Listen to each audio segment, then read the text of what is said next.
what's up? Back at you with another video. Have you been noticing the silence from Trevor Noah ever since the issues and rumors of the white genocide came up? Have you ever at any point seen people asking the question, what is he to say? Where is he in all of this? Having been a big talk show host in the United States in front of such a large audience, being a South African, isn't he necessary in this conversation? Is he saying anything? And we saw nothing for some time, and that really was starting to look like something strange about Trevor Noah and what we know about celebrities. You know about the celebrity who stands for nothing, right? I'll play you that video if you haven't seen it. It's one funny thing. And maybe Trevor Noah cares about something, but why didn't he just post all along? Is he catching up? Do we forgive him because he's now said something? Like, what is the reason for his silence? Will he actually tell us that? We're here for just 10 minutes of this video, and then we'll be out of here. No, guys, at my Pick and Pay, they know me as the kid who used to shoplift. Do you know what I mean? So at that Pick and Pay, when I walk past, they're like, well, now? Cash Patel. I hope this time you come in. Can extradite this time.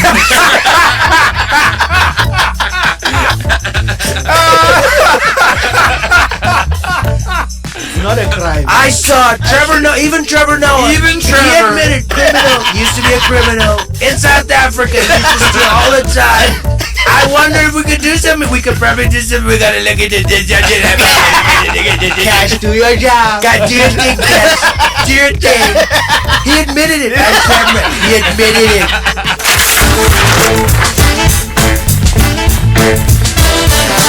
This is What Now with Trevor Noah.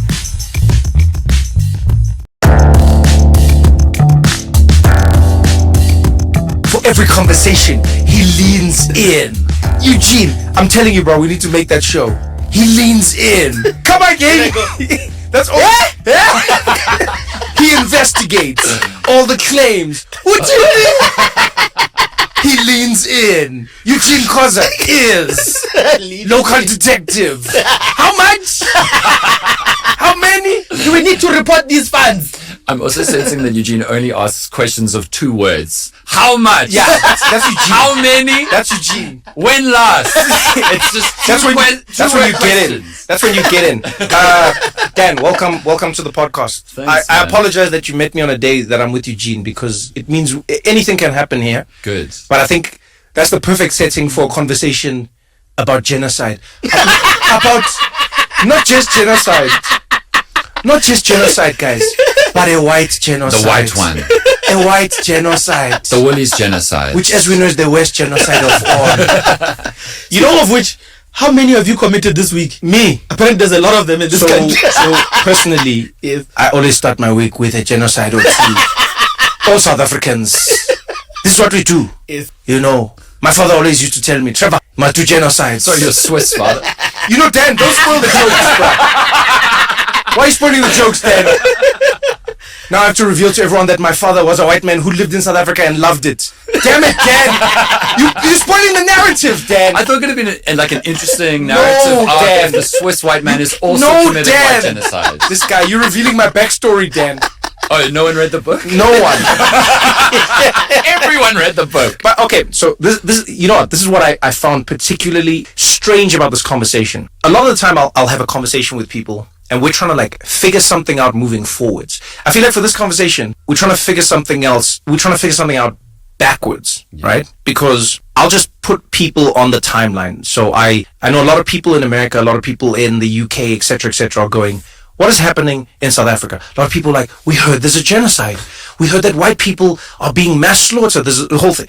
So then the whole world woke up. So you guys live in South Africa. I was in New York. Then I saw the stories start bubbling. So obviously I follow South African news. But you know, there's stories where it's like, guys, they don't come. Like ESCOM doesn't come. The story doesn't actually come to America. Right? This story started overlapping. And slowly you started to realize that it became part of the news, like international news. Okay? Then it was interesting. International journalists stepped in and said, we want to get to the bottom of what's happening, because how could a genocide be happening under our noses and we don't know about it, right? Ayo, so Trevor was aware and watching the whole time as the questions were coming. So the BBC, CNN, you name Jazeera, it. Yeah, I was even getting requests. People were emailing me, "Hi, Trevor. Are you safe? We heard there's a genocide." I didn't ask if you were safe. No one asked if I was safe because they're like, "We know where you live." It would be incredibly funny if Facebook asked you to check in as a white person each day about whether you were still breathing. That would be very good. But what was interesting was, as quickly as it blew up internationally, it dropped off. I saw conversations everywhere. One of them was obviously you went on Piers Morgan. I went Yes. to my house. You were in your house. And I don't know, maybe we start with this. Were you shocked, Dan, when you go on Piers Morgan and you're coming there to talk about the fact that there is no genocide? There's a whole panel of other people, who are like half of them are there to say there is a genocide, and then they go, they go, there is no genocide. So maybe that's where I want to start. Like, how is it that there's a conversation that's going all over the world about a thing that isn't actually happening? And I don't mean like isn't happening like some people feel it is, some people isn't. No, it isn't actually happening. At all. So how did this start? Yeah, so I think that over the last 10 years, a raft of genuinely very talented grifters in South Africa have snake oil salesmen this idea without saying it themselves on the last step. So someone like Ernst Ritz is very clever. He will twist the data and decontextualize facts to make it look like something particularly bad is happening. And then he will go on Jordan Peterson and Tucker Carlson, and he'll never say there's a white genocide. He'll stop just before and then let people fill in where he's directing it to. Similarly, most of this cuck has taken place on the dark place formerly known as Twitter, like aided and abetted by Elon Musk. And on Twitter, these big established public voices who need to have a degree of tetheredness to reality stop just short of saying this is the worst thing ever. Like with these race laws, they stop just short of saying there are more race laws than apartheid, therefore it's worse than apartheid. But then they let the anonymous bot troll campaigns on Twitter, which are sometimes just useful idiots, but sometimes paid for campaigners, jump to the last level. So there was this X account called Twatterbas, there still is, and Elon Musk reposted a lot of his stuff. Twatterbas was just lying about a bunch of things. But what happened was the public figures did the groundwork to allow the lunatics to then lie on top of what they were saying, and then it ended up being Musk repeating and sharing these kinds of nonsense ideas all the way into the White House. And then when Trump went executive order time, that's when it became around the world. Yeah, that's when it became. Because frankly, I just feel like Trump and his right wing love a white victim. All of their immigration stuff in America is about be terrified of the brown person, be terrified of the non-English speaking person. Yeah. They love a white victim. But it's hard to find white victims, guys. The history of the world makes it pretty hard to find white victims. But if somebody could come along and concoct the downtrodden, tragic, in danger white person, beleaguered in South Africa, and we can save them, then that ticks all of the boxes for that kind of campaign. And I don't know if you noticed, but it seemed like every single time for about 2 months Trump had a bad day, he then tweeted about South Africa. We were the punching bag to change the narrative, to distract away, to misdirect from the other stuff that was going on in his life that would look dangerous. So I think that we were useful fodder. The way that like our diplomat Ibrahim Rasool and then special envoy BC Jonas suddenly got covered by Breitbart News and Fox News. They were turned into these dangers because it was very useful to fit the kind of MAGA narrative. But what happened 10 years ago? What am I missing? Like I get that we're saying something started, but why did it start? I'm still intrigued by the why of it all. Do you know what I mean? Like, what is the purpose of starting a campaign to say there's a genocide where there is none? When Eugene, when was the first time you heard about it? Nami, I was the same. When did you get the email? No, I'm being serious. No, but I'm being serious like, though. When was the first time you ever heard about like white genocide in South Africa? It was this year. It was when everyone caught onto it. I almost felt like I was part of living in another country because I looked outside and I was like, that's crazy. Where's this thing happening? And I checked on my neighbor. She was fine, but she hasn't been fine for a long time. Mentally. 4 cats, 1 lady. I was like, what? If it were to happen, it would start at number 43. But it wasn't happening. But I get what Dan is saying. I think there's a lot of victimhood that's going on, and a lot of what people don't speak about in South Africa is the minority that oppressed the majority is still playing victim 30 years later. That was the surprising thing. And I was saying to you the other time, I was like, the genius of this whole concocted plan was for the former oppressor, who still oppresses some other people, to get an apology and a guarantee of nothing will happen to you. Whereas they have never apologized. They showed me how organized they were as an Afrikaans community group. They have universities, they have unions, they have legal aid, they have everything. They speak collectively. But they've never said collectively, even after when apartheid was declared a crime against humanity, we are sorry for what our culture and our nation has contributed to the people of this country. But they could organize and say we are being killed. Can I tell you what I find interesting is Ayo, comments. Narratives of that nature need to be sustained to make a real impact. You are commenting about how it just fizzled out and no one really cared, because there is no real genocide. A genocide sustains itself. It's horrific. It's tiring for people to hear about it. People sleep with one eye open and the world is caring. So if it's a fake genocide, people need to keep talking about it because there's no evidence of it. That's why Chris White exists. He needs to sustain it, but even he can only seem to contain it among people who'd already be prone to such nonsense. Yeah, so he's not able to farm outside of the soil that is fertile for that type of rubbish, right? True. There you are. Okay. So let's continue. Thank you for that input. Thank you for that input. So Trevor has addressed this, yeah? And glad to see this, but he came in so late. Why didn't he go on Piers Morgan? You see, I don't mind that Dan Khoza went, but this is a question that was raised by Ronaldo Khoza as he was giving criticism about Dan Khoza and why he's a white guy who went on to Piers Morgan to go speak for a black country. You know, Ronaldo is able to nitpick at these, you know, differences between white people and black people when it matters, when he needs to get Dan Khoza in some kind of trouble, or when he needs to project Dan Khoza as some kind of performative activist, a virtue signaler, somebody who's just acting it, but is not really caring, somebody who's a grifter. He's able to say, hey, you, why are you a white man going on Piers Morgan talking about black people's issues? So that raised the question. I was like, okay, was there really no one else who can do it? Dan Khoza, totally appreciate you, man. You went, you did good.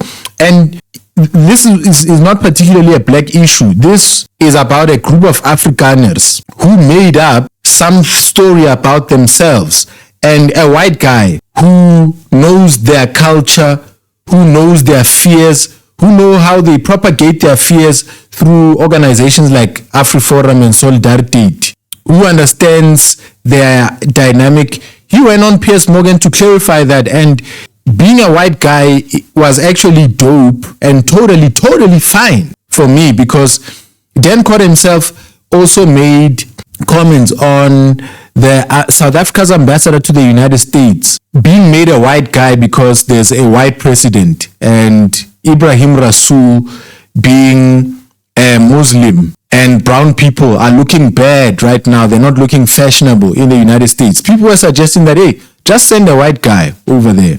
Send a white guy, and I covered that. Later to see Dan Khoza himself respond and say, hey, maybe sending a white guy wouldn't be such a bad thing, because think about it. Who better than maybe a white guy to say, listen, my people are not oppressed. I come from there. That is not in existence whatsoever, because it would look like a black person is in denial. They would say that a black person is a black radical. You know what I'm saying?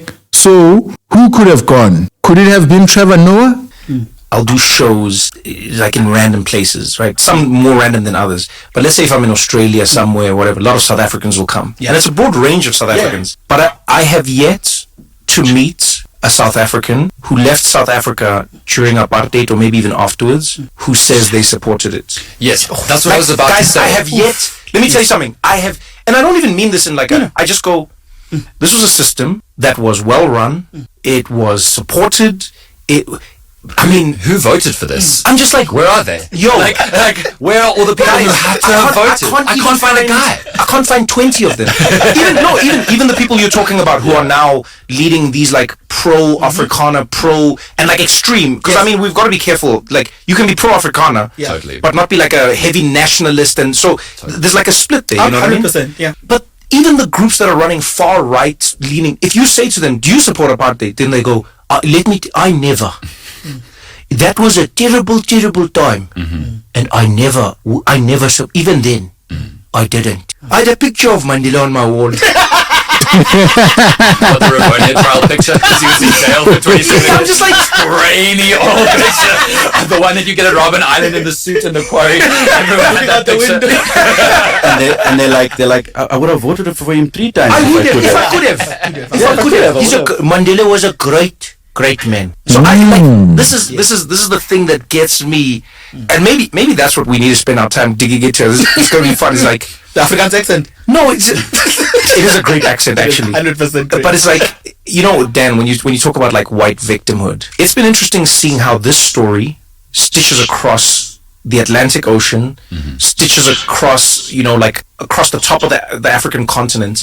Everywhere in the world, people have a story of being, you know, subjugated, oppressed, something. It's the story as old as time, right? But some of them are like straight up just pillaging, as my friend Eugene likes to say.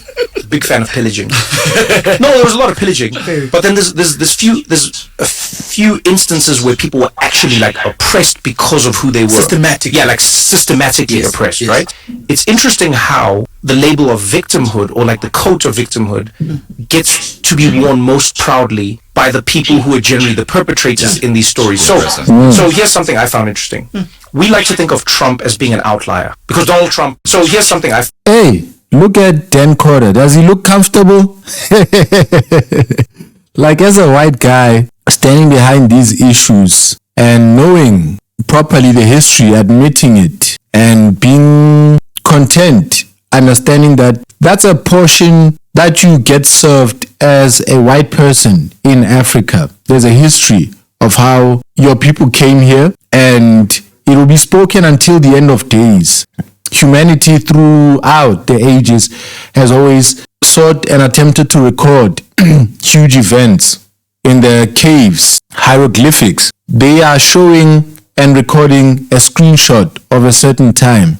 And so till today, we are able to see there in Egypt that there were supernatural beings who came there, and there was supernatural activity that happened there. The Egyptians encountered magic and powers from the realm. So what has happened between white people and black people and Cape Town as it exists, that rich little corner there where they first stepped foot and where they've always stayed since then, evidence, you know, of our life and what has happened. It really is. Even our country is set up in such a way that you can see, these roads, you think white people had come here to provide infrastructure for black people, but these were these lines on the map that you can see heading towards the port. That's how they were loading minerals the hell out of here, you know, shipping things and making their veins convenient to take minerals to build their countries over there. But then all of those people are dead now. Colonel Chris Wyatt came in and said that majority of South Africans were born after 1994. So the population living right now, most of it has no claim, a direct claim of victimhood like that. And the current white people who are living in the current time, most of them do not have a direct complicity. So we're not all direct victims, and all those who are alive are not direct perpetrators. But we're still having this conversation among one another, you understand? And it can get uncomfortable. And that looks like it's the face Dan Khoza has on over there. I found interesting.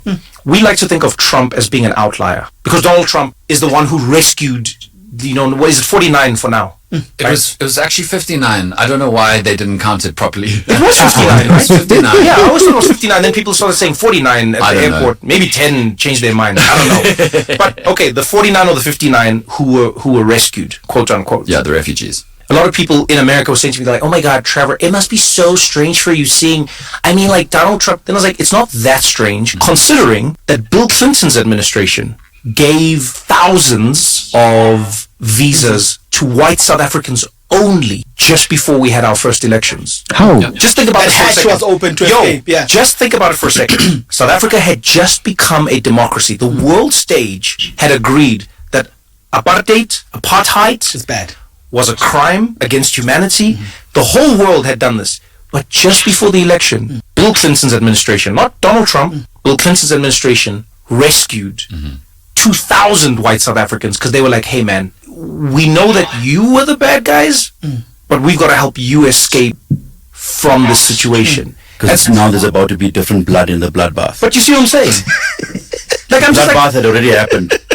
And now they're like, no, there might be white blood in this bloodbath. We have to yes, but there's never been. Okay, maybe I'm wrong, but there's never been. Dan, I don't want to put you on the spot. As a what? As a white. As a white. Don't worry, as part Someone of had my to say it.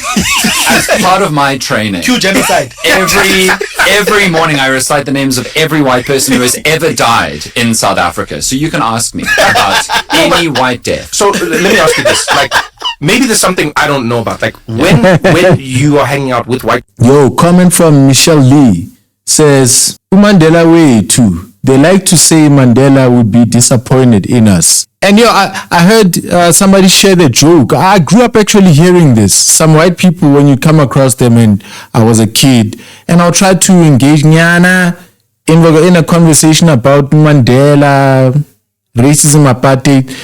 One of them I remember specifically saying, Mandela, if it was possible, I would have voted for him twice.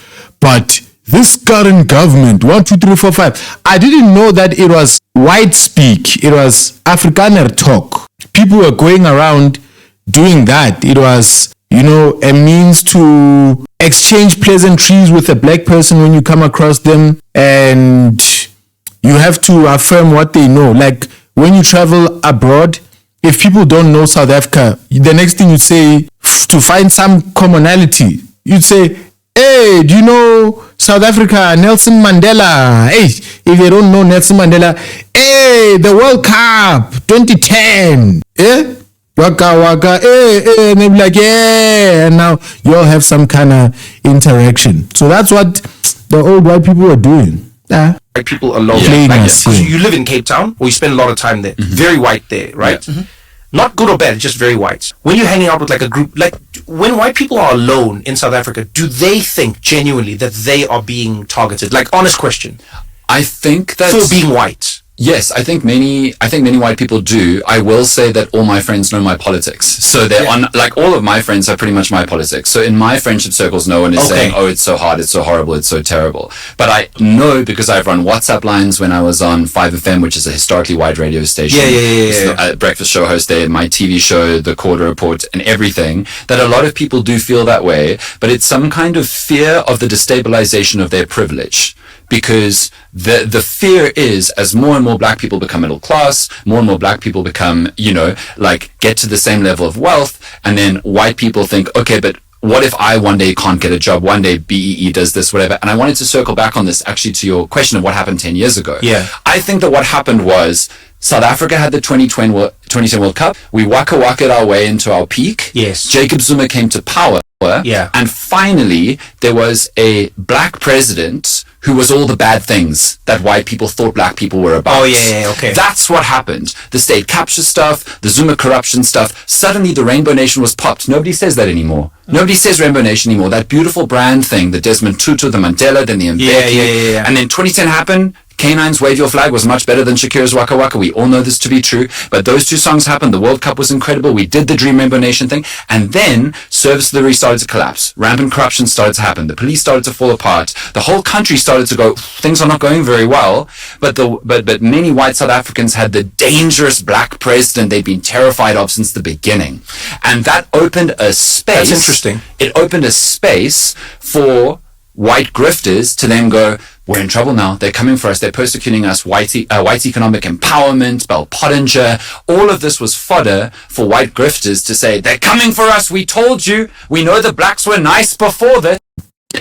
Bell Pottinger was white monopoly capital Apparently, they say it's Bell Pottinger. Was that a PR company that made it so that a lot of people and media companies and Julius Malema, did Bell Pottinger assist Julius, or did Bell Pottinger tell Julius to say white monopoly capital? What's the claim about that? So he made a mistake there. He says white economic empowerment. It's their threat is BEE, and the claim the threat to white people in their eyes is black economic empowerment, which will leave us without jobs, and the claim that we've got a monopoly on an economy, mean that white people as a whole. And so, Ronaldo said that there's, if you really think about it, do all white people own land that black people can take? Do you understand monopolization? I wish you could accept that a monopoly exists. We saw it in the level of concentration.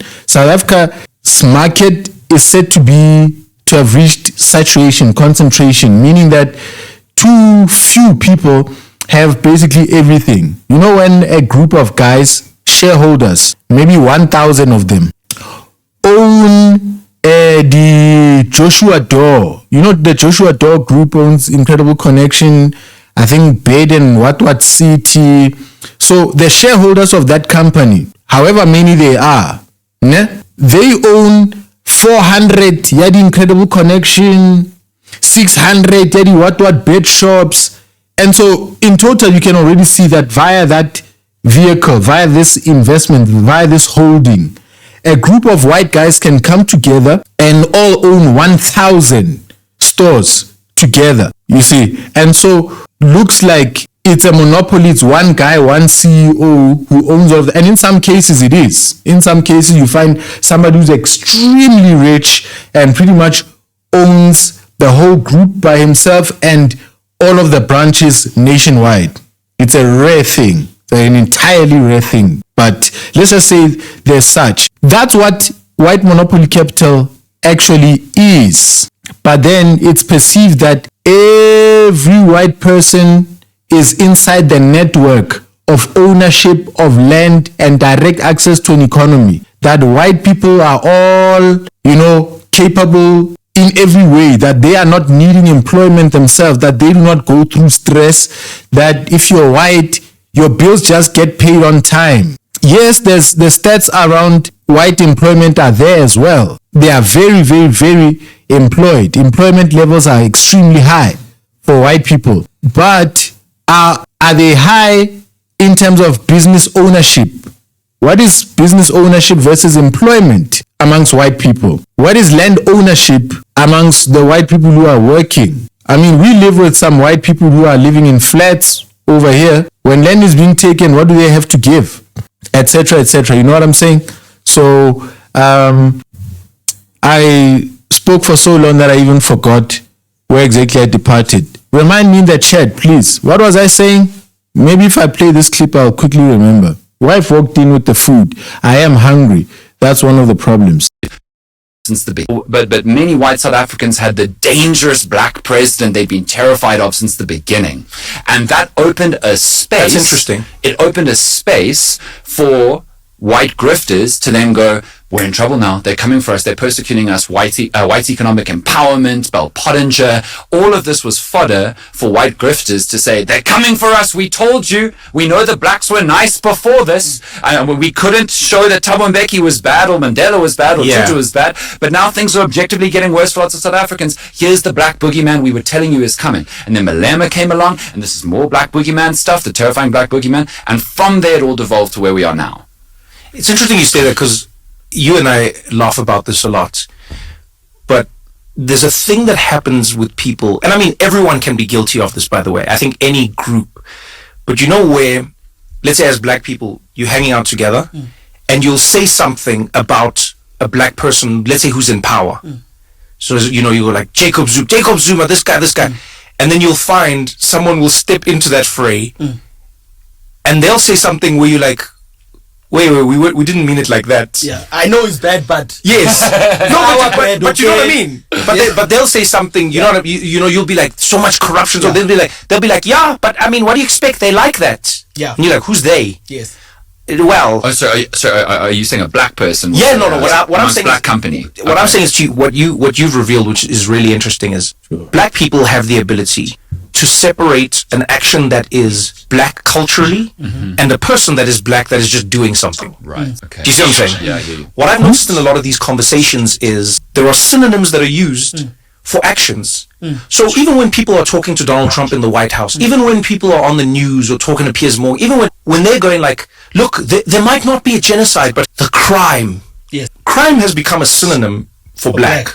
Just like the community. Same as corruption. Yes, corruption is also a synonym for black. The community. Violent the crime. townships. Yes. Like it's all wink nudge. It's another way to say black. Exactly. It's like the way that Black Lives Matter evolved into DEI, which they're now so obsessed with. It's code word, and it's usually code word for the K word or the N word. Yeah. Like broadly. But it is though. Yeah. Basically, But can I just say, as a Don't trust them new niggas over there. Y'all remember Uncle Ruckus? Y'all remember Ike Kumal? While this conversation is being had, we covered him earlier. Let's just quickly catch up with him and hear what he's They got to always say. say, let white people go. I can tell you, in South Africa, if all white people left this country, it would be like Zimbabwe. Within 2 minutes, sent in, the standard will drop instantly like this, because you've seen the blueprint. All these countries where white people have left, unfortunately, I have to say that all these countries, be it Mozambique, be it Zimbabwe, where white people have left, look at those countries. They always say, let white people go. That's what's up. So, black people, crime, incompetence. There's a black man on the other side who's also helping spread this kind of narrative. The Ike Kumal, who has sold himself, it seems, to a billionaire who's renting mouths that can speak this kind of thing. You can see all the patterns, that guy. We are now gonna leave that for now. So we'll just leave that right there. Hope you like, hope you comment, hope you share, and you subscribe. And I'll be seeing you in the next one.